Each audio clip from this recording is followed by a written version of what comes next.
Hey everybody, Bridgette Dolgoff, Consciousness of Economics and Urban Farm Project. Hey, I have been doing a lot of camping and, taking a break. I think like a lot of people are just exhausted. So I've been camping pretty much since June.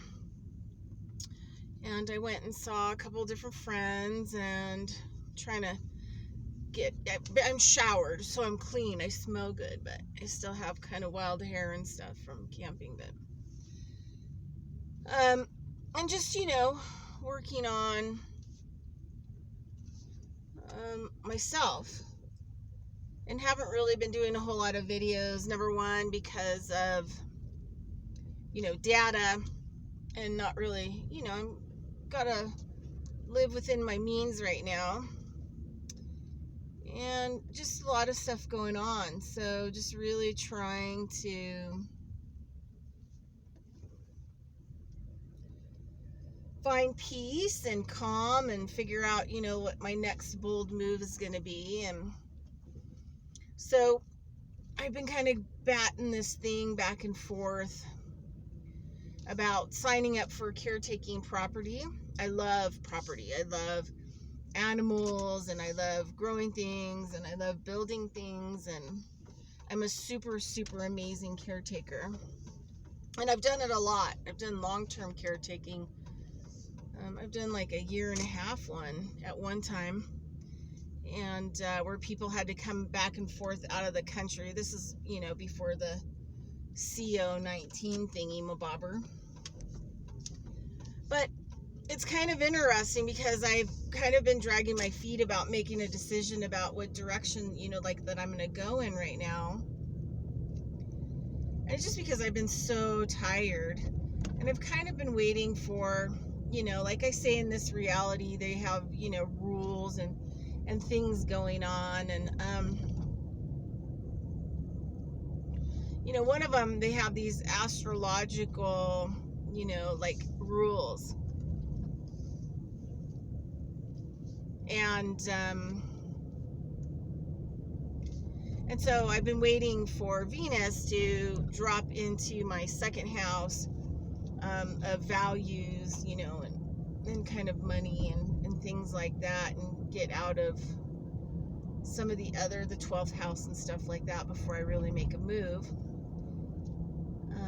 And so this is mostly going to be about, sorry, I'm looking for something. Oh, boom, there it is. Awesome. So, I'm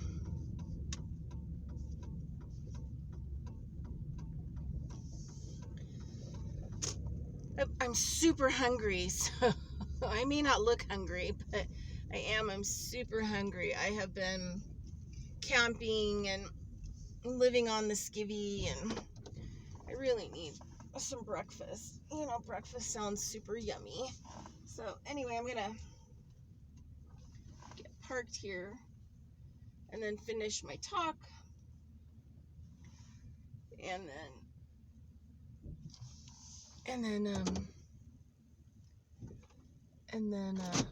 then go from there. So I just kind of wanted to just pop on to tell like a quick story. So last night I had kind of a moment where there's like, I felt like I woke up, I was having a panic attack, I was stressed out, I had a lot of anxiety about, what are going to be my next steps, when am I going to take those next steps, and what am I going to do? And because, I've been camping out all summer, it's starting to get colder, and I've outrun the fires, and it's been a challenging summer, but a good summer, because camping, I've had my own space, so I've been able to actually get some sleep. And it's interesting, when I first started doing a lot of this camping, I just started sleeping like 15 hours a day. I was so tired. I couldn't believe how tired I was. And it just kept on going. So, you can only spend like 7 days in a campground because of the homeless thing. And so you have to keep finding a different campground, blah, blah, blah. So it's been great. I've been aligned with the ground, been doing a lot of earthing. And trying to get myself kind of squared away mentally, emotionally, physically, and spiritually. And so I woke up last night in the tent. I was totally panicked and totally like freaked out, and I could smell like a lot of cigarette smoke in my tent or smoke, and I thought, oh my God, something's on fire. So I mean, there's been numerous times this summer that I've had to jump out of the tent to see if there was like fire right there, to pack up the tent or the camp really fast and get out of there. Because it's been a really crazy fire season here in Nevada and Northern California and some of the places that I've gone. It's been intense. Some places like, being in my tent, living outside, like the smoke has been so bad. It's just, and not really even, air quality in every direction, even 3 hours away, is bad. So anyway, so I like freaked out. I got out of my tent and there was no cigarette smoke, and it was perfectly clear and beautiful. It was like 1 o'clock in the morning, I guess, maybe 2 a.m. Stars out, clear skies, good smells because it rained the last couple days. And so I was trying to just figure out what the hell's going on. So then I finally went back to bed, but then I just tossed and turned and just had, just was uncomfortable. Just had a lot of, anxiety about what do I do next, and, where am I going to go next, and what am I going to do? And then so this morning when I got up, I made coffee and everything else, and then I just had this, like overwhelming feeling of,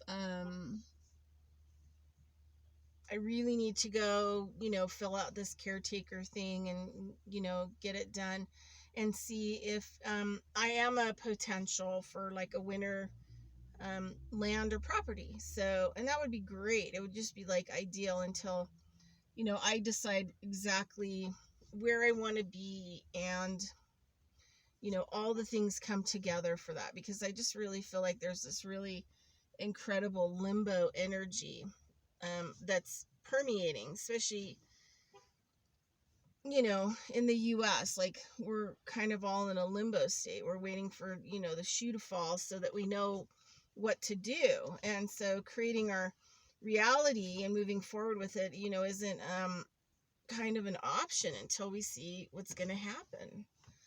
So anyway, so I got up. So I've just had this pressure, which means that I have to leave the camp. I've got to drive all the way into town, and then, find a place that I can sit outdoors, because we have the stupid mask stuff going on. Plus, Northern Nevada, Reno area, Carson's is heavily vaccinated. And so I have to do all that. Then I have to find my computer, I have to go set it all up. I have to do all this stuff, and I've got my beautiful girl, so I got to take her with me. So it has to be like an outdoor place. So it's just, it gets kind of complicated, which is fine. So I really have to take a shower, because I haven't had a shower in a couple days, and at my campground, luckily we have a free shower. So I, I had to wait. So something dawned on me. So I was sitting on the bench waiting for my turn to take a shower, and there was a cigarette there with a bright red lipstick mark on it, like one lipstick mark. And it was like half smoked, and the ashes, somebody had put it there, so it was lit when it was set there. And so I thought about it. I mean, it's the kind of lipstick my mom would have worn. My mom loved this bright red lipstick. And it was always on all of her cigarette butts, especially when she went out, when she was all, dressed to the nines. And so I was thinking a lot about that cigarette, and then I remembered this story. So years ago, I don't know how long ago, maybe 16 years ago, maybe 15 years ago, I've had the luck of just these amazing spiritual people. We're talking like more advanced type spiritual people that have always found me.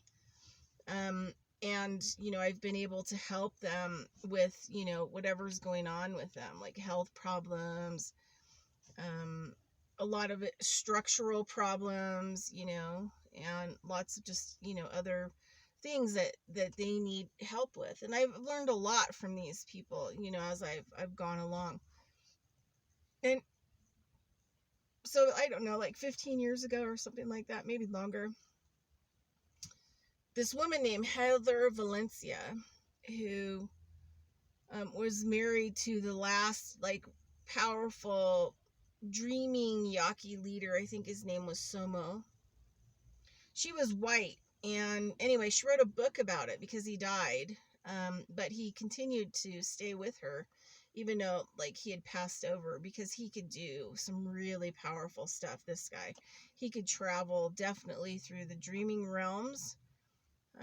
There were some amazing things that she told me about him that happened to her when she first went to the reservation to live. And it was tough for her because she was white, and all the, Native people didn't really like her. And just, it was a very difficult transition for her. And then when he was dying, in the hospital, he told her that, she should pack up and leave because it wasn't going to be a long-term place for her to be, because they, his people really didn't like her that much.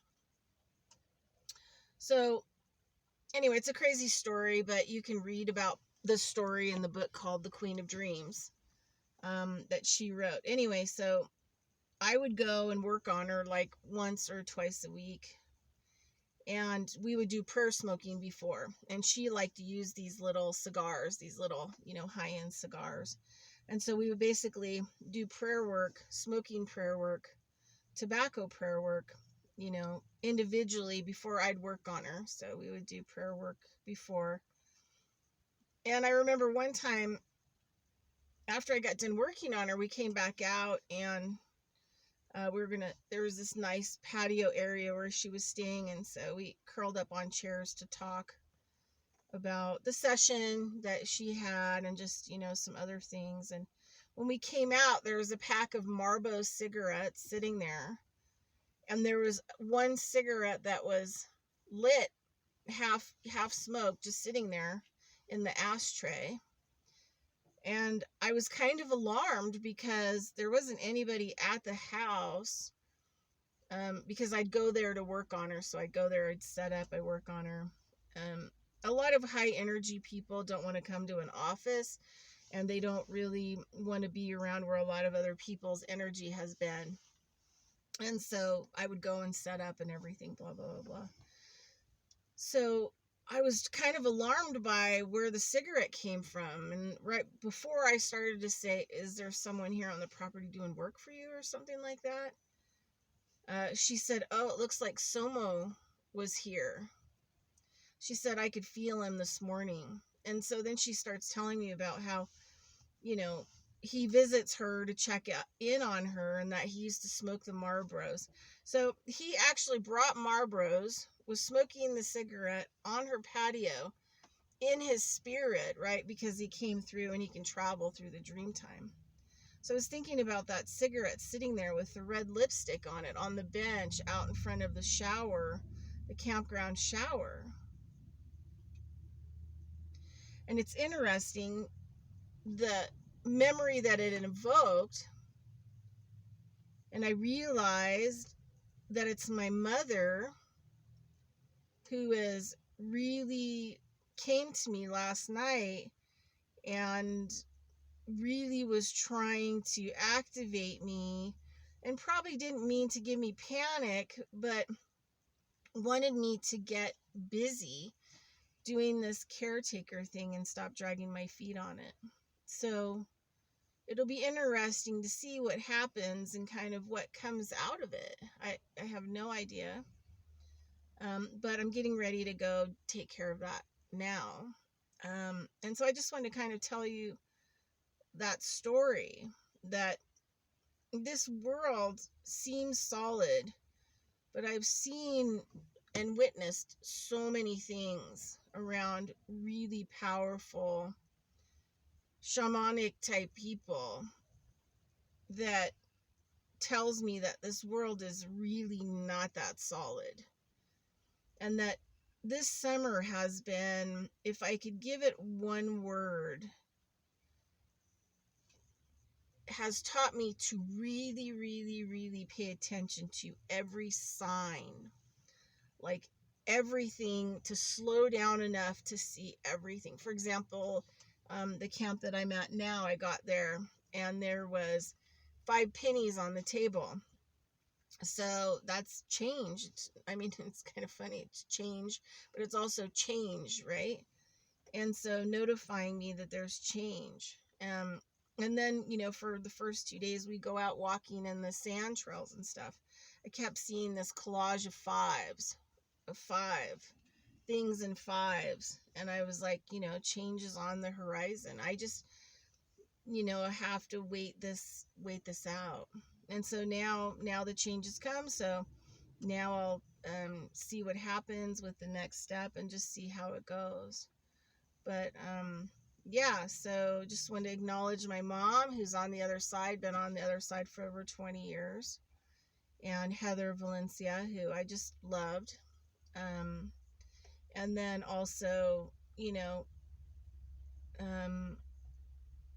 just, you know, feeling grateful that, you know, all of these things are coming together, and that I am paying, you know, I'm just really getting out of the stress mind and the stress body, and really, really, really paying attention to every sign that shows up.